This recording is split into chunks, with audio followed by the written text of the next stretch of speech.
오늘 윤석열 대통령이 이태원 특별법을 거부했습니다. 거부권을 행사했습니다. 윤 대통령이 취임한 이후에 거부권 행사를 한 것은 9건째. 와, 정말 국회에서 뭘 안건만 냈다 하면 모두 다 거부하는 거부 정권입니다. 이 이태원 특별법이라는 게 지난 9일에 국회에서 통과를 했고 21일 만에 고민한 척 하다가 오늘 거부권을 행사해버린 겁니다. 그동안 윤석열 대통령은 모든 국회 법안에 대해서 다 거부권을 행사해 왔습니다. 5번째 그리고 9건. 모든 국회 법안을 국회에서 제정한 법안을 다 거부해버리는 초유의 대통령이 아닌가 이런 생각이 듭니다. 이번 이태원 특별법의 경우는 다른 법과는 좀 다릅니다. 아시다시피 젊은이 159명이 서울 한복판에서 압사당한 참으로 있을 수 없는 일이 일어난 일에 대해서 좀 더 자세하게 조사를 해보고 그 책임 규명을 한번 따져보자 하는 게 이 법이잖아요. 그런데 이것에 대해서까지 거부권을 행사하니까 정말 이런 정권이 있나, 이런 무도하고 사악한 정권이 있나 하는 생각이 듭니다. 뭐 국회 무시, 국민 무시 이런 것 자체하고라도 참으로 무도한 정권이다. 피도 눈물도 없는 인정머리라고는 일도 없는 정권이다. 이런 생각을 하지 않을 수 없습니다. 이미 거부권을 행사할 것이다. 이런 이야기는 뭐 쭉 있어 왔죠. 여당에서도 그런 이야기를 해왔고 많은 사람들이 또 거부할 거야. 자기에게 조금만 불리하면 다 거부하니까 이거 조사 좀 제대로 하자는데 그걸 거부하는 게 뭐 이 정권은 너무도 당연한 듯이 그렇게 할 것으로 다 믿어왔습니다만 오늘 아침에 한덕수 국무총리 주재로 열린 국무회의에서 또 이렇게 제2요구권을 의결하고 대통령이라는 자는 거부권을 행사하고 이런 걸 보면서 정말 이 유가족들은 정말 어떻게 살까 하는 그런 생각이 듭니다. 한덕수 국무총리는 이 특별조사위원회에 부여된 권한이 과도하고 특별법 없이도 유족의 아픔을 달래줄 방법을 찾을 수 있다. 이런 판단을 했다. 그랬습니다. 와, 도대체 유가족이 얼마나 뭐 대단한 걸 요구했습니까? 조사 좀 제대로 하자는 거잖아요. 왜 이런 사태가 일어났는지 그리고 누구의 책임인지 좀 따져보자. 그런 이야기를 하고 있는데 국무총리라는 자가 명분도 실익도 없이 국가 행정력과 재원을 소모하고 국민 분열과 불신만 심화시킬 우려가 있다. 이런 이야기를 하고 있습니다. 참, 나는 뇌가 없다. 대통령이 시킨 대로 한다. 그냥 차라리 이렇게 말을 하세요. 아이고, 내가 진짜 국무총리라는 분이 앉아서 어디서 그런 걸 누가 써주든가요? 뭐 명분도 실익도 없다고요? 누가 실익 따집니까 지금? 이거 해가지고 무슨 실익이 있길 바랍니까? 무슨 명분을 따지는 거죠? 그런 거 아니잖아요. 제대로 조사하자는 거잖아요. 근데 한덕수는 또 뭐라 그랬냐? 조속히 일상을 회복하실 수 있도록 재정적 심리적 지원을 확대하는 한편 안타까운 희생을 예우하고 온전히 추모할 수 있는 공간을 만드는 일에도 적극 추진하겠다. 아니, 조사가 제대로 안 됐는데 추모 공간을 만들면 뭐합니까? 당신들이 제대로 못할 것 같으니까 특별법 만들어서 조사위원회를 구성해서 제대로 조사를 해보겠다는 건데 이게 무슨 뜬구름 잡는 소리입니까? 일국의 국무총리라는 사람이 국무위원들 앞에서 국민 앞에서 이러면서도 국무총리라고 앉아서 예우받고 경호받고 돈 받고 나 이 정권의 2인자야 하고 앉아있다는 게 이게 말이 됩니까? 물론 대통령이 시킨 대로 하느라고 참 곤욕스럽겠죠. 본인도 많이 힘들기는 할 거예요. 그럼 그 자리 그만하세요. 아이고, 진짜 국무위원들이 앉아서 이런 거 하고 있습니까? 네? 그 자식들이 죽어서 그거 좀 조사 좀 해보자는데 그거 안 된다고 뭐요? 재정적 지원을 하겠다? 뭐 돈 주겠다는 거예요? 이런. 윤재옥 여당 원내대표도 국민의힘 원내대표도 이런 말을 했어요. 이태원 참사 특별법은 조사위원회의 공정성을 담보할 수가 없고 독소조항이 있다. 아니 그러면 국회에서 제대로 협의하고 합의를 했어야죠. 그때는 하지도 않고 이제 와서 이러니까 그냥 거부할 거야? 이 법이 뭔 법입니까? 책임자 처벌을 위해서 특별조사위원회를 설치하는 게 핵심이에요. 다른 게 아무것도 없어요. 그런데 이 특조위 11명, 조사위원회 11명으로 구성하겠다. 여야가 각각 4명씩이라니까요. 그리고 국회의장과 유가족, 관련 단체가 협의해서 나머지 3명을 하는 거예요. 그래서 11명으로 구성하는 겁니다. 그러니까 여야가 4대4로 구성을 해요.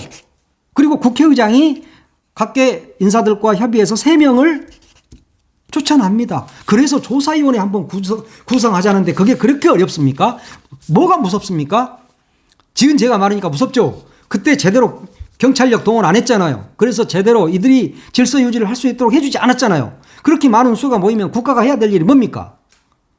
이들이 안전하게 보행할 수 있도록 유도로를 만들고 그게 바로 일이에요. 그게 바로 경찰의 일이고 그게 바로 행정부가 해야 될 일입니다. 그런데 그걸 안 했어. 그래서 159명의 어린 꽃들이 사라져갔어.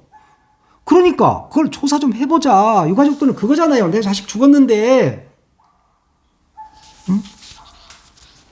그거 하나를 못하겠다고 너그니 또 거부를 하고 이게 무슨 놈의 짓거리인지 이게 하도 거부를 많이 하니까 이 법이 뭔가도 보지도 않고 거부했을 거야 아마.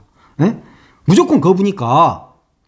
그러면 이번 4월 10일 총선에서는 국힘이 이길 것 같아요? 또 져요. 이길 수가 없어. 지금 이 모양 이 꼴로 가고 있는데 국민의힘을 찍어준다고 전부 다 손가락 자르게? 또 계속 거부하고 나라는 표류하고 국민들은 피와 눈물을 흘리고 이렇게 살아야 됩니까? 한동훈 비대위원장도 이 나라를 1년 반 동안 갈등으로 몰아넣을 가능성이 있다. 조사위가 과도한 권한이 있다. 이런 이따위 이야기를 하고 있습니다. 과도하다뇨. 과도하나 마나 조사를 하자는 거잖아요. 과도하면 좀 더 엄격하게 조사할 수 있을 거 아닙니까? 그 진실을 밝히면 되는 것이지 왜 이 법안을 거부하는 겁니까? 이게 인간이 할 일입니까? 이게 뭐 다른 이제까지 거부했던 다른 법과 똑같은 법입니까?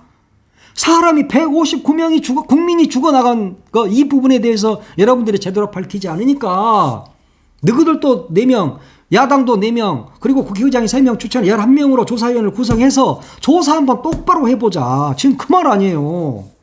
죄가 없다면 과도한 게 뭐죠? 뭐가 과도하죠? 이게 과도한 일입니까? 야, 진짜 민주당하고 정의당하고 열심히 뭐 일을 좀 하긴 했는 모양인데 결국은 또 이렇게 됩니다. 홍익표 원내대표, 더불어민주당 원내대표가 서울 시내 한복판에서 대규모 인명참사가 발생한 사건의 진실마저 가로막으려 하는 것은 아무런 정당성이 없다. 대한민국을 참사에도 책임지는 사람 없고 사과하는 사람도 없고 진실 규명 노력도 없는 나라로 추락시키고 있다라고 이야기를 하고 있습니다. 그러면서 참사 희생자 중에는 26명의 외국인이 있는데 그 나라에서 이 대한민국을 어떻게 보고 있을 것인지 이 부분도 생각해 봐야 된다는 점을 지적을 했습니다. 대한민국 1호 영업사원 당신이 나가서 아무리 한다 하더라도 그들이 이 대한민국이 국제적으로도 굉장히 위상이 높은 나라잖아요. 그래서 관광객도 굉장히 많이 옵니다. 외국인이 와서 이태원에 와서 즐기다가 경찰이 제대로 유도로도 만들지 않고 어떤 조치도 하지 않아서 수많은 사람이 몰리면서 외국인도 26명이 죽어나갔어요. 그러면 그 나라에서 우리나라를 어떻게 보겠습니까? 가장 미개한 나라. 그렇게 보지 않겠습니까? 그런 나라에 투자하겠습니까? 그런 나라에 관광 가겠습니까? 관광 오겠습니까? 나라를 말아먹어도 적당히 말아먹어야지. 에? 그러면서 이 희생자들에 대한 지원책을 마련한다고요? 언제 유가족이 돈 주라고 했습니까? 홍익표 원내대표가 참으로 천박한 인식이다 이렇게 이야기했습니다. 맞는 지적입니다. 얼마나 천박한지 뭐든지 돈으로 해결하려고 하고 어거지 쓰고 이게 천박한 거 아닙니까? 그런데 지금 일부 보수 유튜버 그리고 일부 못된 정치평론가들 지금 무슨 이야기하고 있습니까? 자식들의 죽음으로 돈을 벌려고 하는 자들이다 라는 더러운 말을 하고 있습니다. 너희들은 자식도 안 키우냐? 나는 물어보고 싶어요. 네? 이 젊은이들이 아무 이유도 없이 159명이 죽어나갔는데 그거 좀 조사 좀 해보자는데 이게 도대체 뭐 하자는 건지. 와, 정말 나는 경악하지 않을 수 없어. 진짜 이 정권 들어와서 날마다 경악하는데 이거야말로 진짜 이건 정말 있을 수 없는 일 아닙니까? 오늘 국무회의가 열리고 또 대통령이 거부권을 행사할 것이라는 소식이 전해지면서 유가족들은 대통령실 앞에 모였죠. 거기에서 참 윤석열 대통령 유가족들 만나보고 결정하십시오. 이런 피켓을 들었습니다. 이 추운 날 울며 불며 무릎을 꿇고 앉아서 이런 이야기를 하고 있는데 이 경찰이라는 자들이 바리케이트로 밀어서 사람을 다 쳐내고 하는 이런 무지막지한 정권인 겁니다. 유가족들이 차라리 우리를 죽여라 라고 절규하는 그 모습을 보면서 경찰들은 행복하던가요? 용산만 지키면 됩니까? 이게 대한민국입니까? 유가족들은 정말 앞으로 어떻게 살아야 할지 참으로 이 뵙기조차 민망하고 송구하네요. 정말 피도 눈물도 없는 정권이라는 게 오늘 또다시 느끼게 됩니다. 유가족들은 정말 제발 우리도 죽여라. 우리를 죽여달라라고 지금 이야기를 하고 있지 않습니까? 유가족들은 그 보상책에 대해서 우리가 언제 보상해달라고 이야기했냐? 조사해달라고 했지. 우리의 진심을 호도하지 말라고 절규를 하고 있습니다. 실제 배상과 진상규명이 안 됐는데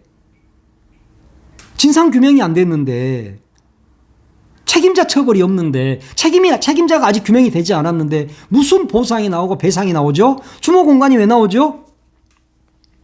국민을 편가르게 하고 이런 것마저도 정쟁으로 일삼는 이 정권이 저는 참으로 무도하다 이렇게 생각합니다. 참으로 비정하다. 피도 눈물도 없다 니들은. 그동안 유가족들이 어떻게 왔습니까? 이 법을 통과하기를 바라는 그 기원하는 마음으로 오체투지를 했단 말이에요. 오체투지가 뭡니까? 예? 온 몸을 땅에다가 쭉 뻗고 이마를 땅에 대고 와 진짜 15,900배를 했다 그래요. 국회도 안 밖에 돌았잖아요. 눈 펄펄 내리는 날 그렇게 이태원 특별법이 통과되기를 기원했는데 이제 와서 뭐 돈으로 때우겠다고요? 재정 지원을 하겠다고요? 추모 공간을 만들겠다고요? 이런 천박한 인식을 갖고 국가를 운영하게 되면 이 나라가 천박해지는 거예요. 천박한 나라가 되는 거예요. 이게 바로 대한민국의 2024년의 모습입니다. 대한민국이 민낯인 거예요. 대통령이 민낯이고 여당이 민낯인 거예요. 국무위원들도 부끄러운 줄 아셔야 돼. 여당, 국민의힘 너희들이야 무슨 부끄러운 일은 알겠냐마는 이건 아니지. 이러면 안 돼. 진상 규명을 하자는 조사위원회를 구성하자는 거다니까. 그것을 정쟁으로 몰아가서 이렇게 한다는 것 자체가 이 나라가 참으로 비정상이다. 그리고 비정하고 피도 눈물도 없는 천박한 정권이다. 라는 이야기를 합니다. 네, 여기까지만 하겠습니다.